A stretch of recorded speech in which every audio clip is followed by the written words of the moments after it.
आधी रात में महाराज उग्रसेन के सामने आई और बोले कि राजन, अब आप हमारे कल्याण का मार्ग बताइए या कंस को समझाने का प्रयत्न कीजिए। जब उग्रसेन कंस को समझाते हैं तो उल्टे कंस ने उग्रसेन के हाथ में हथकड़ी और पांव में बेड़ियां डाल दिया, जेल में बंद कर दिया, अपनी माता को जेल में बंद कर दिया और उसी समय अपने दल बल के साथ एक दिन मगध देश के ऊपर चढ़ाई किया कि मगध देश एक रोज सिधारा, मगध देश एक रोज सिधारा,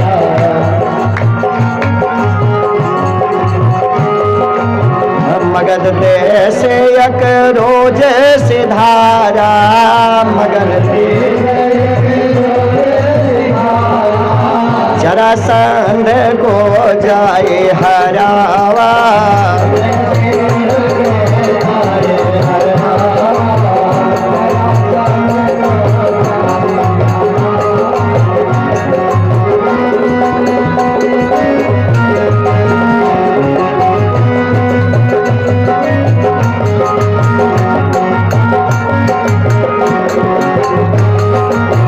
एक दिन जरासंध की नगरी मगध देश पर चढ़ाई किया और जरासंध को जीत करके उनकी दो बेटी हैं अस्ति और प्राप्ति, जिनके साथ कंस ने अपना विवाह किया। धीरे धीरे मथुरा नगरी में कंस का शासन हो गया।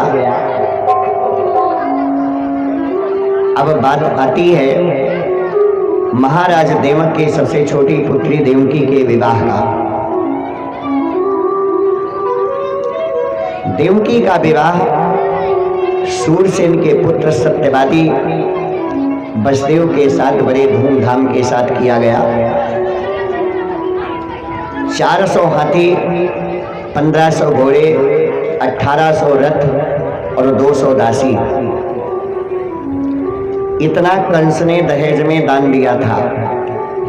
हय गए संयद हेमपट, रतन अनेकन दीन, और याचक सब परितोष को, विदा बहन को कीन।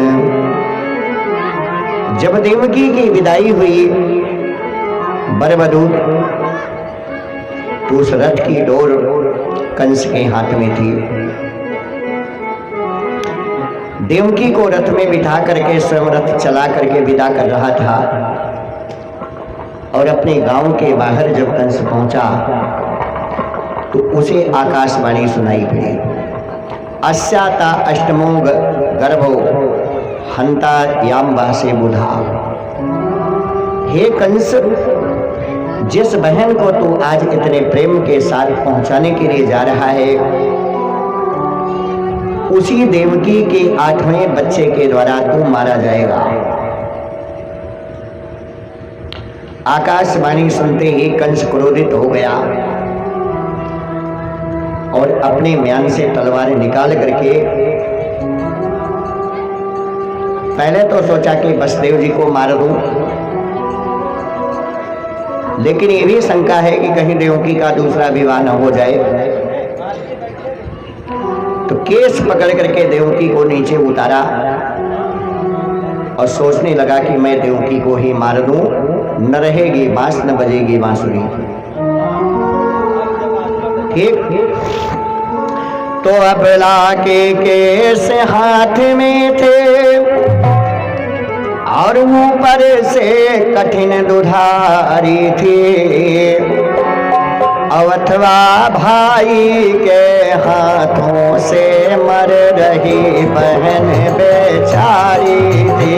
भाई के हाथों से मर रही बहन बेचारी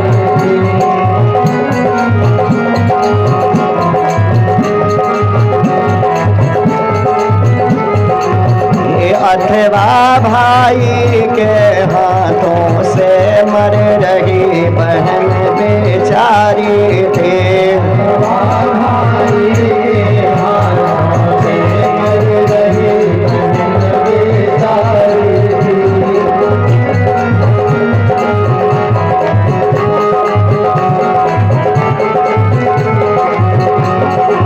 वसुदेव जी ने सोचा कि इस दुष्ट कंस को हम कैसे समझाएं। फिर भी बोलने लगे कि हे राजन, आप भोज वंश के दीपक हैं और बड़े बड़े सूरवीर आपका लोहा मानते हैं। ये स्त्री जरूर है लेकिन आपकी बहन है और निरपराध स्त्री को मानना संसार में सबसे बड़ा पाप है। प्रणवेश धीर कंसेश सुनो और तुम हो वीरों के बाने में और शोभा न तुम्हें दे सकती है अबला पर हाथ उठाने में।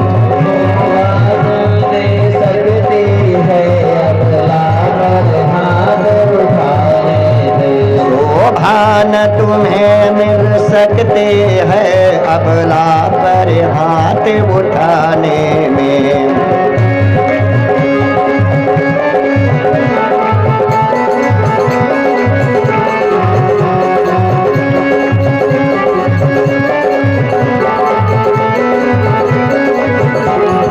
जय हो नारायण भगवान की। तो कहीं लिखा भी है कि नारी की निंदा, नारी से झगड़ा, इनका अपमान करना, इनका वध करना, ये शास्त्र सम्मत नहीं है। तो आपको इसके बेटों से भय है, इससे तो भय नहीं है। तो मैं आपसे प्रतिज्ञा करता हूं, वादा करता हूं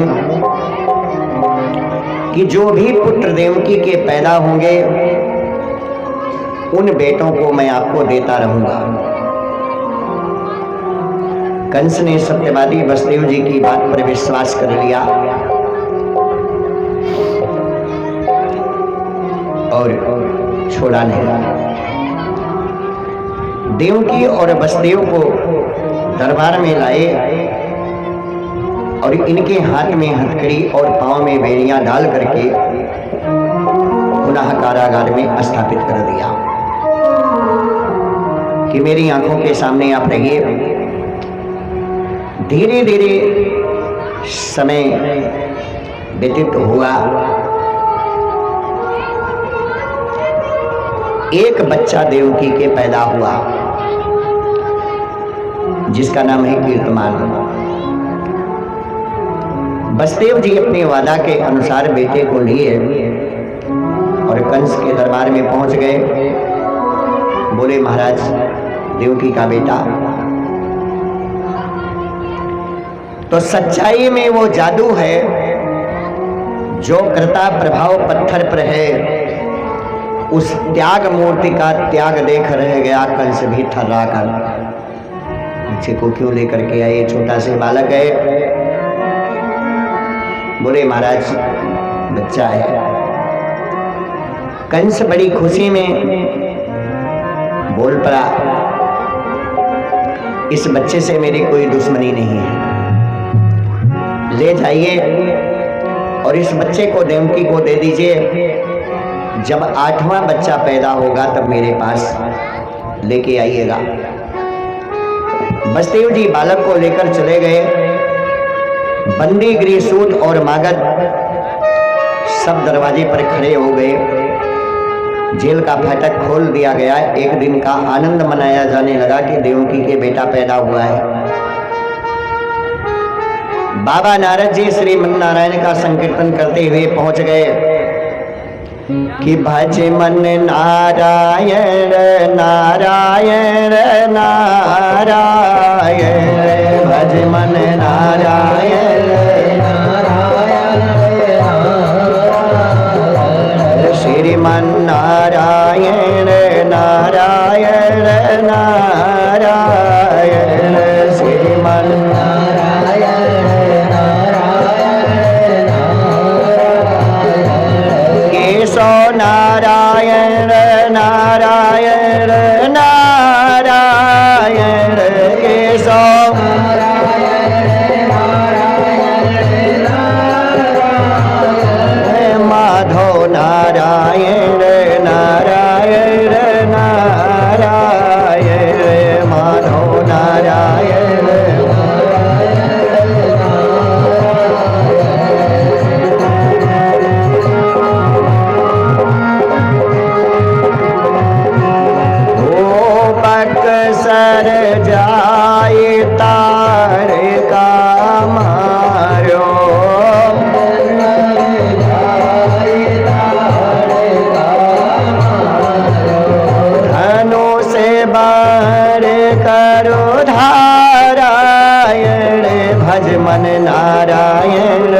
नारायण केशव नारायण माधव नारायण नारायण नारायण माधव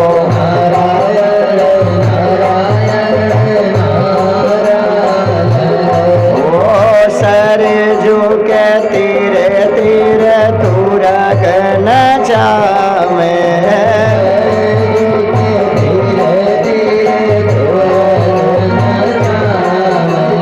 धनो से बार करो धारायण भज मन नारायण नारायण नारायण भज मन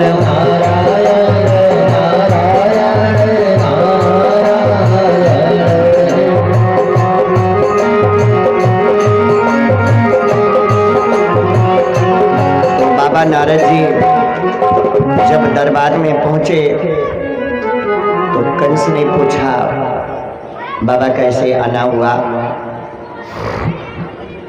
हे राजन, आज मैं आपको गूढ़ रहस्य बताने के लिए आया हूं। कंस से कहने लगी कि समस्त ब्रजवासी जो स्त्री और पुरुष हैं,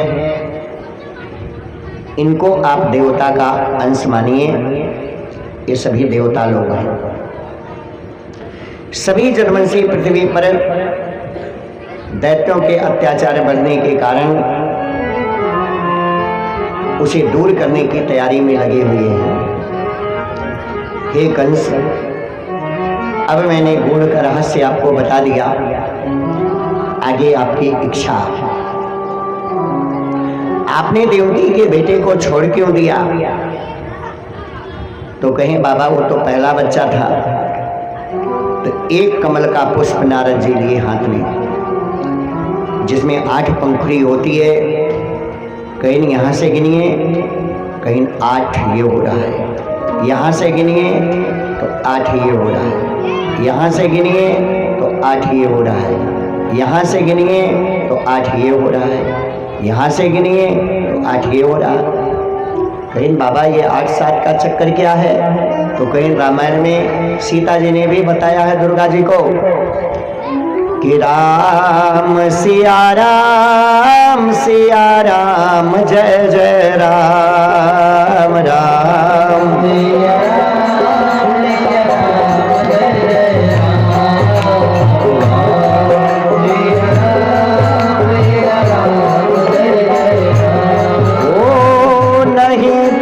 याद मध्य अवसाना अमित प्रभाव वेद नहीं जाना राम।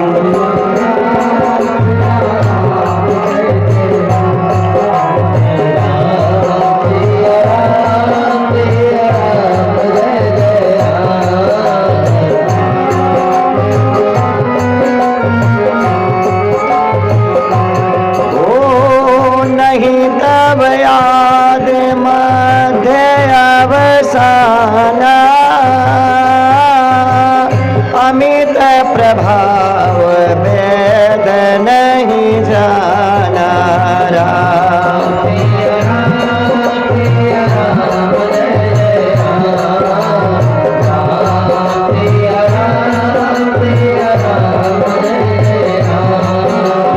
कंस की समझ में आ गया ये पूरा धोखा है।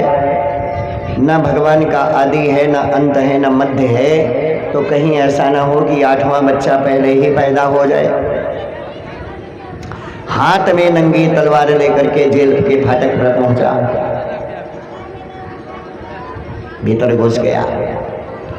देवकी से बोला तुम्हारा बेटा कहाँ है? देवकी डर के मारे अपने बेटे को छुपा लेती हैं। वसुदेव जी हाथ जोड़कर बोले कि राजन आप इतने गुस्से में क्यों हैं? कि बोले वसुदेव तुम्हें राजन मेरा सब कुछ न्योछावर है।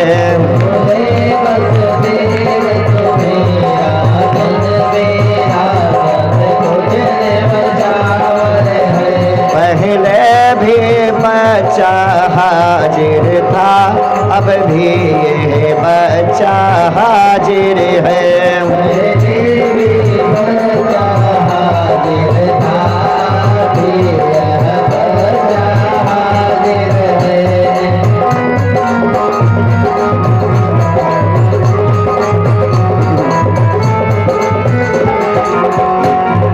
गुस्से में क्यों है? बच्चा तो मैं पहले भी लेकर गया था, आज भी आपके सामने बच्चा हाजिर है।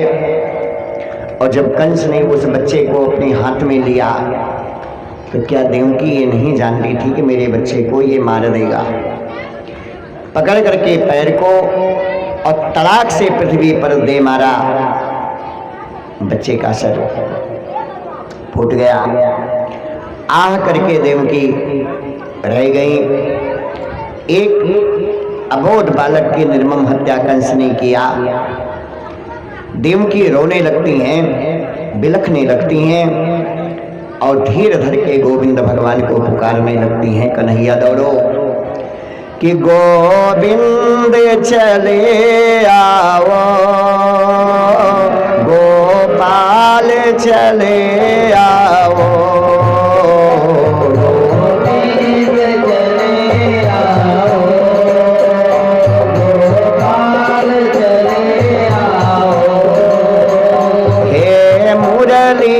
हरे माधो आनंद चले आओ, हरे माधो आनंद चले आओ।